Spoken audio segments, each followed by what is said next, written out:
एक ना बड़ा ही आजकल अजीब जो है रिवाज चला हुआ है, यकीन है पहले भी शायद होता था लेकिन अब जो है ना वो ज़रा ज़्यादा ही ये स्पीड पकड़ गया है।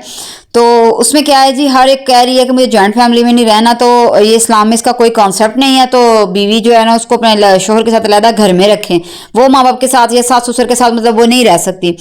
आप उसके लड़के के माँ बाप के साथ नहीं रह सकती, तो फिर आप अपनी भाभी को क्या सजेस्ट करेंगे? आप भी तो पीछे माँ बाप छोड़ के आई हैं।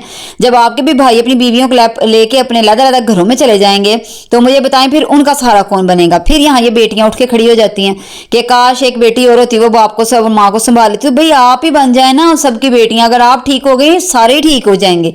बस ये समझने की बात है। और फिर जी क्या होता है कि अच्छी जो है ना बहू नहीं हम बन सकती, अच्छी बीवी नहीं बन सकती। मैं कहती हूँ अच्छी बहू के दर्जे पे आप खुद ब खुद आ जाएंगी। आप सबसे पहले अच्छी बीवी बन जाएं। अच्छी बीवी बनने के लिए देखे, मैं कोई इधर बैठ के वो टिप्स नहीं कह रही कि ये कर लो ये कर लो, या कोई फक्की या कोई चूरन है, कोई तवीज़ है गले में लटका लो, ये खा लो पी लो, तुम अच्छी बीवी बन जाओगी। उसके लिए प्रैक्टिस होती है, प्रैक्टिकल काम करने पड़ते हैं, ठीक है ना। सजे सजाए प्लेट में किसी को भी, मैं कि अपनी किसी लड़की को बहू बना के अपने घर में लेके आती हूँ तो मैं उसके 10 दिन लाड देखूंगी, 20 दिन देखूंगी। मेरी अपनी बेटी भी घर में काम कर रही है, मैं भी कर रही हूँ, तो मैं बहू को कैसे कहूँ कि तुम टांग पे टांग रखे बैठी रहो, हम तुम्हारी खिदमतें कर रहे हैं और कोई ऐसी बात नहीं करनी तुम्हारा दिल ना दुख जाए? क्यों भाई? जब आप घर का फर्द बना के लेके आए हो ना, तो फिर ये उस पे भी वैसे ही सारे रूल्स जो हैं वो आयद होते हैं, ठीक है। अब बात आती है बहुओं की। मैं बहुओं से मुहातिब हूँ जी, जब आप आती हैं ना तो सबसे पहले तो आप कोशिश करें कि पहले हस्बैंड की बन जाए। जो सबसे बड़ी गलती ये करती हैं, आते ही एक महीना नहीं गुजरता, 10-15 दिन के बाद जो है ना वो शिकायतों की लिस्ट मियाँ के सामने आप खोल के रख देती हैं। और सबसे बड़े फसाद की जड़ आपका ये फोन होता है जो आपके हाथ में अभी भी इसी वक्त, जिससे आप मेरी भी आवाज सुन रही हैं। फसाद की जड़ ये उस वक्त बनता है जब देखिए अगर आपका शोहर आपके घर है, सबसे पहले आपने इस बात का ख्याल रखना है कि आपने मोबाइल छोड़ देना है। उस वक्त आपको सिर्फ अपना मियाँ ही नजर आना चाहिए, उसके काम ही नजर आने चाहिए, उसकी बातें ही आपको सुननी चाहिए, ना कि आप फोन मिला के दोस्तों से 2-2 घंटे उसके सामने बातें कर रही हैं, माँ से बातें कर रही हैं, बहनों से बहनोइयों से लगी हुई हैं, चुगलियां इधर की उधर उधर की इधर, और फजूल बातों में अपना टाइम वेस्ट करिए। वो पास बैठा जिद चोर है, जाहिर है फिर उसने भी फोन पकड़ना है, और मर्दों को तो जरा ज्यादा आदत होती है फोन पकड़ने की। मैं ये नहीं कहती मर्द फोन नहीं पकड़ते, लेकिन आप उसको किस मुंह से कहेंगे कि तुम फोन रख दो जब आप खुद ही नहीं रख रहे? तो सबसे पहले अपनी जो है ना वो रूटीन सेट करें सबसे पहले। और शोहर जो होते हैं इसको कभी आप लाइट मत लेना। जो कम से कम भी पढ़ा लिखा होगा ना, घरदारी उसने भी देखी हुई है, उसने अपनी अम्मा का साथ अपनी चाचियों ताइयों के साथ देखा हुआ है। आप उसको इतना छुना काका ना समझे।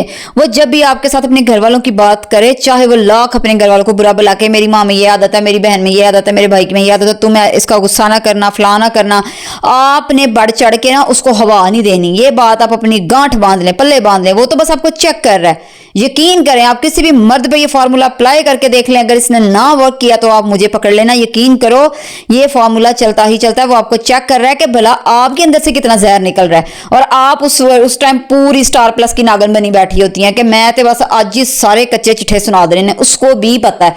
ऐसा हो सकता है जब आप अपने मेके के घर से आई थी, आपको नहीं पता आपके छोटे भाई में कौन सी आदतें हैं, आपको नहीं पता आपके बड़े भाई में कौन सी अच्छी आदतें हैं, आपको नहीं पता आपकी मामा को किस बात पे गुस्सा आता था, या बाबा की कौन सी बात पे वो हाइपर हो जाती थी, या आपके ददियाल के साथ आपकी माँ के रिलेशन कैसे थे, या ननियाल के साथ कैसे थे। इन बातों को आप सब को जानती हैं, आप भी जानती हैं, वो भी जानता है, वो अपने बहन भाइयों के बारे में जानता है। लेकिन आप क्या करती हैं, आप आके ना उसको हवाएं देना शुरू कर देती हैं। वहां से जो बात बिगड़ना शुरू हो जाती है। कोई भी मसला है उसको बड़े ऐसे तरीके से बताएं, चाहे वो जितना मर्जी उसका वो मतलब कि बुरे तरीके से उनको अलकाबात से पुकारे, आपने उसके साथ उस बात में जो है इन्वॉल्व नहीं होना। और जब भी वो जॉब से आए या काम से आए, बजाय उसको पानी हालचाल पूछने के, पानी पूछने के, तो ये हो गया तो वो हो गया तो फलां तो जो उथे लमक गया तो उथे बह गया तो उथे उठ गया, तो ये अल्लाह की बंदी सुकून का सांस लेने दो। बात करने का कोई तरीका होता है, कि बात करने का जो तरीका है ना वो सिचुएशन को चेंज करके रख देता है। आपका लहजा पोलाइट होना चाहिए, रियलिटी पे बेस होना चाहिए, पास से आपने चाट मसाला नहीं लगाना। ये सारे काम जब आप करेंगी ना, को 5-6 महीना भी कर लेंगी, आपके शोहर को आपकी नेचर समझ में आ जानी है कि मेरी बीवी में ये खराबियां नहीं है। कोई लाख कोई उसको कहता रहे बीवी तुम्हारी ये तुम्हें वो, कभी भी नहीं मानेगा, उसने आपको जज कर लिया हुआ, ठीक है ना। तो ये बच्चों की सारी चिक चिक सारे दिन की कच्चे चिट्ठे ये वो, ये मत उसको आते ही सुनाए, ना उसके दिमाग का दही आते ही बनाए। और मियाँ बीवी का जो रिश्ता है ना, यकीन करो उसमें औरत को, उस औरत का ना झुक जाना ही बेहतर है। मैं खुद एक औरत होकर कह रही हूँ, औरत का झुक जाना बेहतर है। क्योंकि जब मर्द अपनी आ जाता है ना आई पे या अकड़ पे, फिर वो नहीं देखता मेरा घर खराब हो रहा है, मेरा घर बर्बाद हो रहा है, मेरे बच्चे रुल जाएंगे, वो बस उसने जो ठान लिया फिर उसने ठान ली, वहाँ औरत को सब्र कर जाना चाहिए, उसके सब्र का अजर अल्लाह ताला ने भी उसको देना है और उसका शोहर भी एक लेवल पे आके यकीन करें कि उसको जो है ना वो सराहेगा उसकी इस बात को।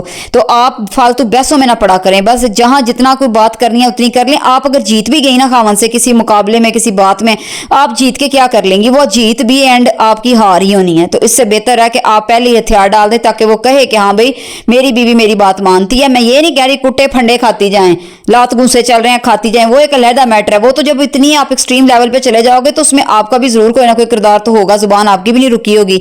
तो पहले खुद को लगाम डालना सीखे फिर आप अपने हस्बैंड पे लगाम डालें। तो आप जाते ही कहते हैं कि चारों शाने चित पहला तेरा काम करना है फिर कोई और गल करनी, फिर यहाँ मसले जो है ना वो खराब हो जाते हैं। तो आपको खुद ब खुद एहसास होने लग जाएगा कि जब आप उसका ख्याल रख रही हैं वो भी आपका फिर एक्स्ट्रा ख्याल रख रहा है। तो आप बेहतर है कि खामोशी अख्तियार कर लिया करें। तो जरा सोचिएगा जरूर।